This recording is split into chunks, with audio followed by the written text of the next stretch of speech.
사랑하는 성도 여러분, 오늘 우리는 이 말씀의 기준 앞으로 나아갑시다 라는 제목을 가지고 함께 말씀을 나누려고 합니다. 우리가 오늘 함께 읽은 본문은 이 다윗이 한번 실패했던 이 언약궤를 다시 옮기려고 준비하는 말씀입니다.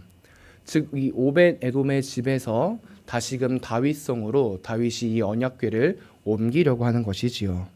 그렇다면 오늘 본문 속에서 우리 성도님들께서는 어떤 첫 인상을 받으셨습니까? 놀랍게도 오늘 본문을 보면 다윗의 모습이 이전의 모습과는 확연히 다르다는 것을 우리는 확인할 수 있습니다. 이전에는 자신의 생각대로 이 열정만 가득한 채로 이 언약궤를 옮겼지만 이번에는 하나님의 말씀, 특히 이 모세의 율법과 규례에 따라 언약궤를 옮기고 있는 우리 다윗의 모습을 볼 수 있는 것이지요. 이 자신이 이전에 행했던 이 죄악된 길에서 돌이켜 다시금 말씀 앞으로 돌아가고 있는 것입니다.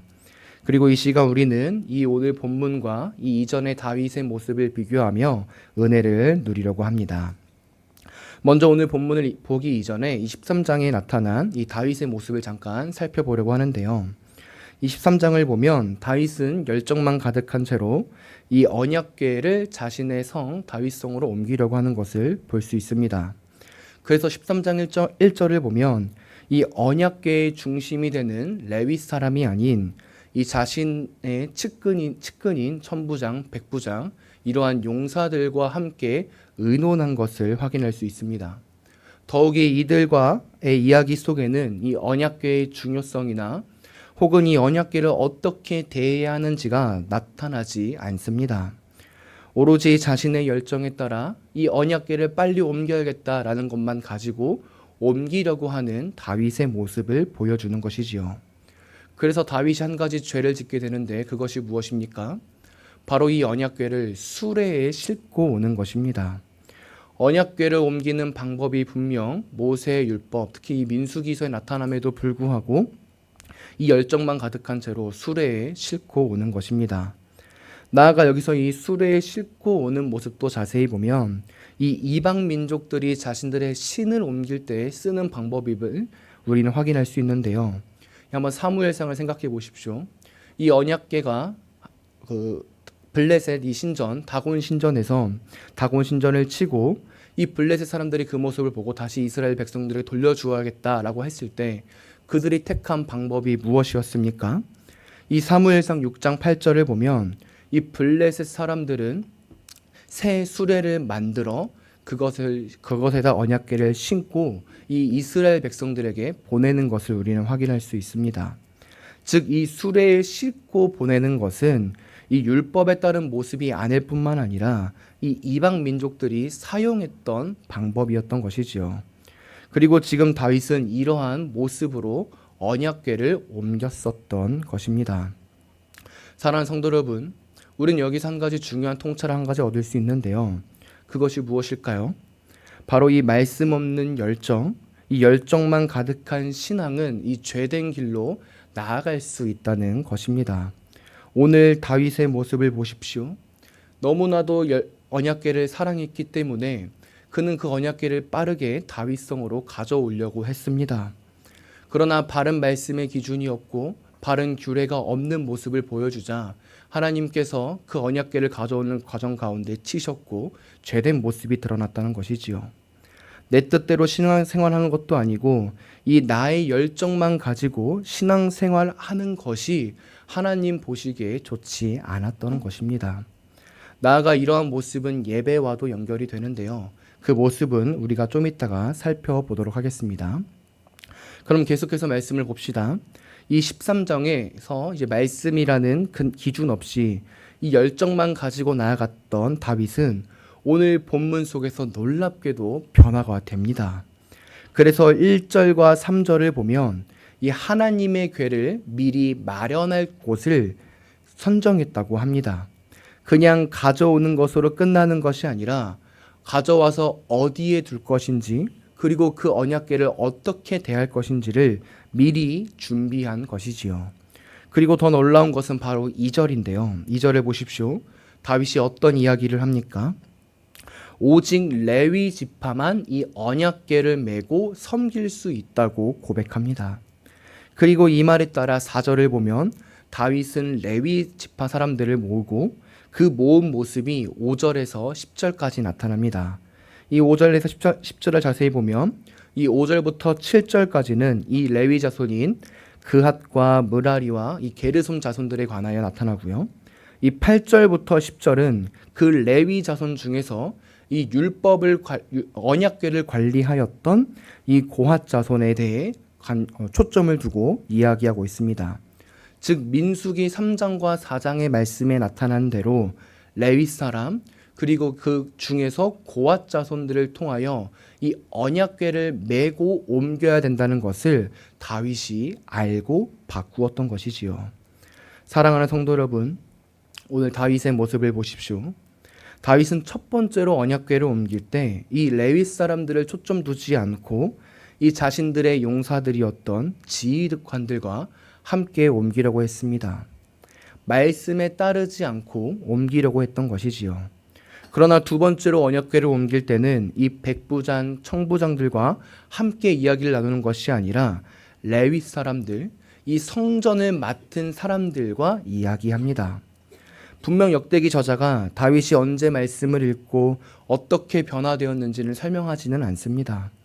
그러나 본문 2절에서 다윗이 이 언약궤는 수레가 아닌 메고 가야 한다는 것을 언급했다는 점과 이 4절에서 10절까지의 말씀을 통해 이 레위 사람들, 이 레위 지파 사람들을 언급한 것을 볼 때 다윗은 말씀 앞에서 이 자신의 모든 행동과 마음을 돌아보고 돌이켰다는 것을 우리는 확인할 수 있습니다. 즉 자신이 이전에 말씀 없이 자신의 생각대로 나아갔던 그 길을 돌이키고 이제는 하나님의 말씀에 근거하여 걸어가겠다는 다윗의 모습을 볼 수 있는 것입니다. 그리고 우리는 여기서 두 번째로 중요한 통찰을 얻을 수 있습니다. 성도 여러분, 우리는 우리 주님께서 다시 오실 때까지 이 죄된 길을 계속해서 걸어갑니다. 날마다 하나님 앞에 바로 서려고 하지만 시도 때도 없이 이 죄된 유혹이 우리를 건드리고 그 죄를 사랑하게 만드는 존재입니다. 그래서 오늘 다윗처럼 열정 없는 신앙의 모습으로 나아가기도 하고 실제적으로 죄를 지으며 나아갈 때도 있습니다. 이것이 우리의 실존입니다. 그렇다면 이런 모습 속에서 우리는 어떻게 나아가야 할까요? 그 답을 오늘 다윗이 보여주는 것입니다. 다시금 하나님의 말씀 앞에 서는 것입니다. 우리의 생각과 기준을 다 버리고 그분 말씀 앞에 잠잠히 우리의 모든 것을 내려놓는 것입니다. 그래서 그분이 말씀하시는 곳으로 가고 그분이 멈추라는 곳에 멈추는 것입니다. 그리고 놀랍게도 이런 모습을 잘 행했던 사람이 바로 오늘 본문의 다윗입니다. 다윗의 일생을 보십시오. 다윗이 죄를 짓지 않았습니까? 그가 죄인이 아니었습니까? 아닙니다. 다윗도 죄를 지었고 이 죄의 유혹에 너무나도 잘 빠졌던 사람이었습니다. 오늘 본문 속에서도 나타나고 이 사무엘 하에서도 너무나도 잘 나타납니다. 그런데 놀랍게도 다윗은 그 죄와 유혹 가운데 넘어져도 다시금 하나님 앞으로 나아가 그분의 말씀을 붙잡습니다. 다시금 말씀 앞에 나아가 그 길로 걸어가려고 하는 것입니다. 그리고 이것이 다윗의 가장 위대한 면모였습니다. 죄를 지었기 때문에 하나님을 떠나는 것도 아니고 죄를 지었기 때문에 그 죄 속에 빠져 살아가는 것도 아니고 죄를 지었으면 하나님 앞에 돌아가 그분께 회개하고 나아갔던 그 모습이 다윗에게 가장 아름답고 위대한 모습이었던 것이지요. 성도 여러분, 우리도 이 길로 가야 합니다. 다시금 하나님 앞에 그분의 말씀 속에 거해야 하는 것입니다. 그리고 그 말씀이 우리의 죄된 길 속에서 우리의 발걸음을 인도할 수 있도록 해야 합니다. 이런 은혜가 우리 교회 가운데 넘치기를 소망합니다. 그러면 마지막으로 이 11절에서 15절까지에서는 어떤 말씀이 나타날까요?